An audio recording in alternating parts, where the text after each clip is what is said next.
right. Hello, everybody. Welcome back to Unslaved. Very happy to be back. We've got Caleb returning with us once again. He's been doing some very interesting research, talking today about witches and vampires and all kinds of interesting stuff. So, Caleb, so good to see you. Welcome back, man. Good to see you.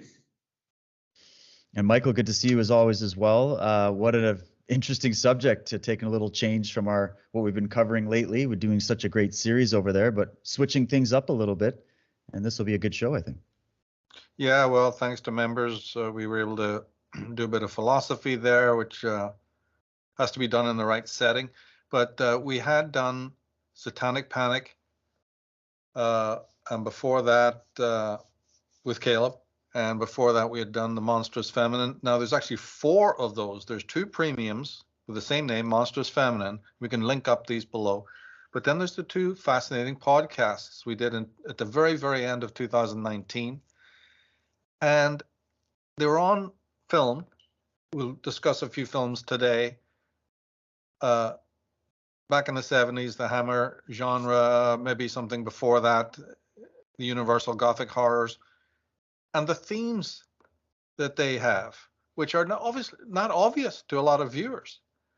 You know, cat people and The Mask of the Red Death, or The Lair of the White Worm, which came out in the 70s, you know, and a whole slew of Suspira, famous Italian film, and then the Hammer Fair, and then movies of the 80s and 90s that pick up on those themes. They're less important because they're just revising the great work that was done before. I'm more interested in the pioneer films, you know, that first broached these peculiar subjects, rather than the endless Hollywood follow-ups, which of course are going to be derivative. It's these original ones that really are important. And we'll discuss 4 or 5 of those today. Captain Kronos, Vampire Hunter, Twins of Evil, Lust for a Vampire, Countess Dracula. You think, you know, those films of that particular genre, maybe 1 or 2 others. And these are films that are based on the works of the Irish writer Sheridan Le Fanu, Joseph Thomas Sheridan Le Fanu from Dublin, a very odd character, because he wrote about 20, 30, 40 years before Bram Stoker. And so right away, there's this conflict between the vampire myth and the ghost story as told by the other more famous Irishman, also from Dublin, Bram Stoker. But the authors don't agree. Now, somebody would say, well, that's just down to fiction. But as we've discussed before on Ireland's Satanic Cults, that's another one we'll link up to below. Yes, but there's something extraordinary about the Sheridan Le Fanu take, because it's about lesbian cults, vampire cults, and you know, murder cults. And this, as we showed in those programs, and we're not going to go over that, all of that, people can watch those previous ones. There's an incredible tie-in with history and mythology. Sheridan Le Fanu was very up on Irish mythology.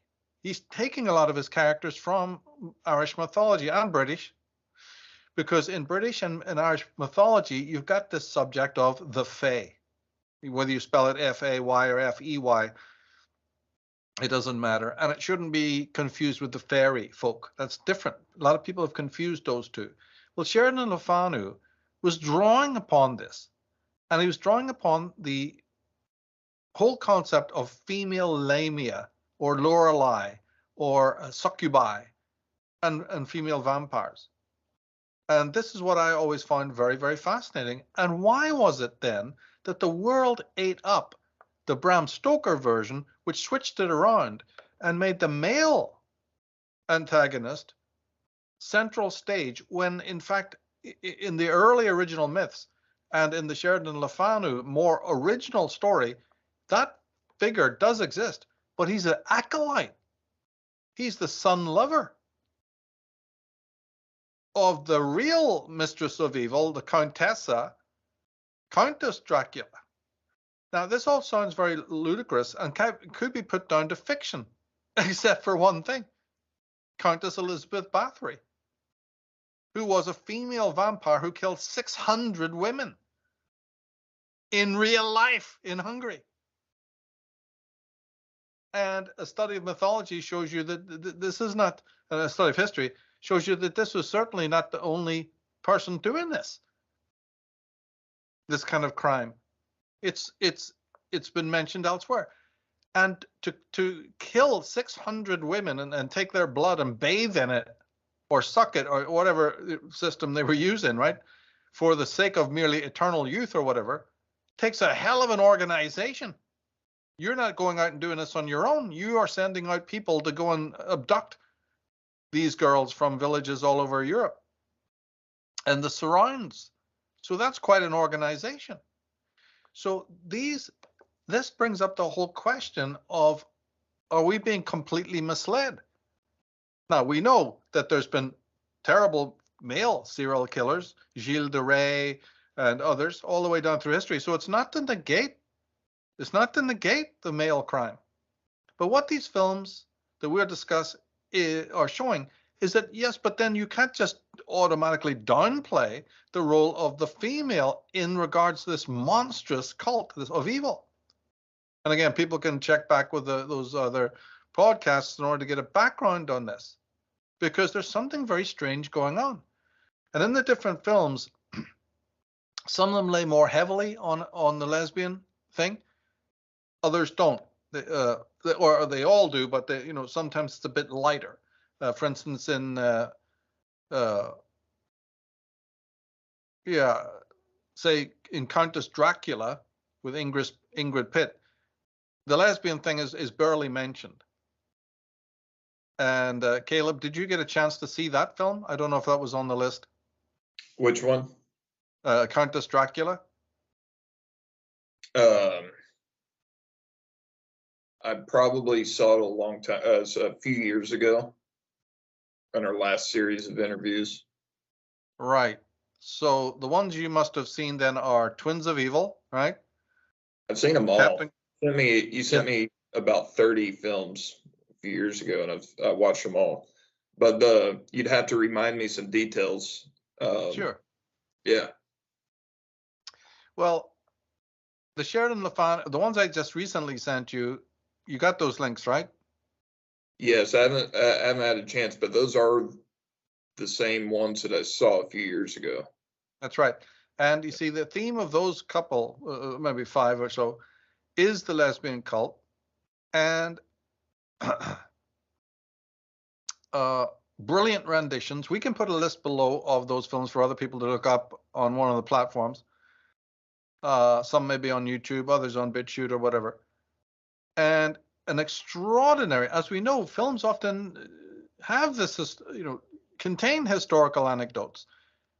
But because it goes into the right brain, because it's fictional, there's some incredible stuff here. Because it's in this horror genre that we will sort of pass over, and has remained fictional for years. But as we've discussed with a lot of these other scandals that have even broken up in real life, looking at it with hindsight, if there's such a female vampire cult really exists, and this was, part of the Malleus Maleficarum, this was one of the reasons why the church rose up in its own way, not to exonerate that, but maybe back in the 15th century, this was known. And the Orthodox Church at that time, the fifth sect, were on to it. We don't know. But looking back in hindsight, if this was the case, then it really means that it hasn't been exposed until now, right up until the modern day. Child abduction, child murder, and the subjects we're talking about are still not been tracked to the correct source, right to the 21st century. Could that be because women are involved, the footprint? Because obviously the focus has been on male rape, crime, murder, and so on. Could that be the reason why it's been gone undetected? The hundreds and hundreds of children that go missing today in states, even in America, is outrageous. In certain states, 260 a year kids just go missing. So when you really extend the horizons of your mind, and there's been other reports, for instance, Crime Watch, the really good program in England, deals with true crime, has long exposed the fact that women abduct children. There's been actual cases of this. It was uncovered. So is that one of the reasons why it's been undetected? Is because women are indeed, as in times of old, part of it. So this is where my mind has tended to go, largely by reading this work, largely by looking at the films, but cross-referencing it with various histories and speculation.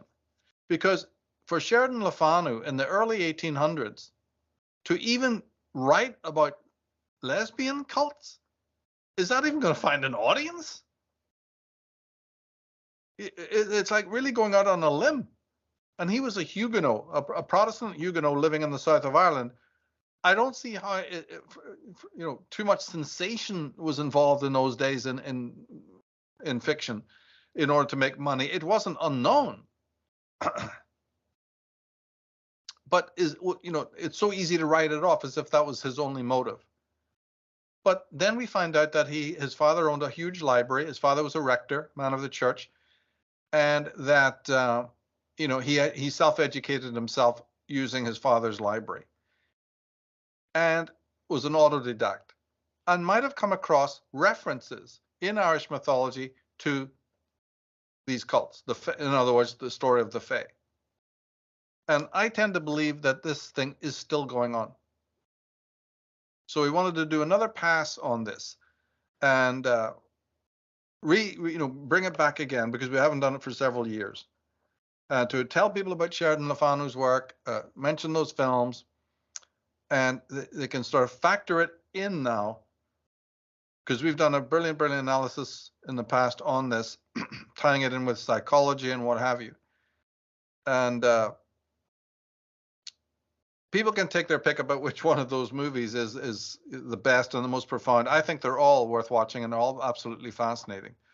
I'd say that it's probably Captain Kronos, Vampire Hunter, that is the closest, really. But the others are as well, because they actually mention some of the characters that Sheridan Le Fanu spoke about: Carmilla, Marcellus, and Marisala. These are these female vampire characters. And they all have male acolytes. But the beauty of the Sheridan's work is that the female is the prime mover, the prime culprit. And the masculine vampire is really her agent. And when he goes out to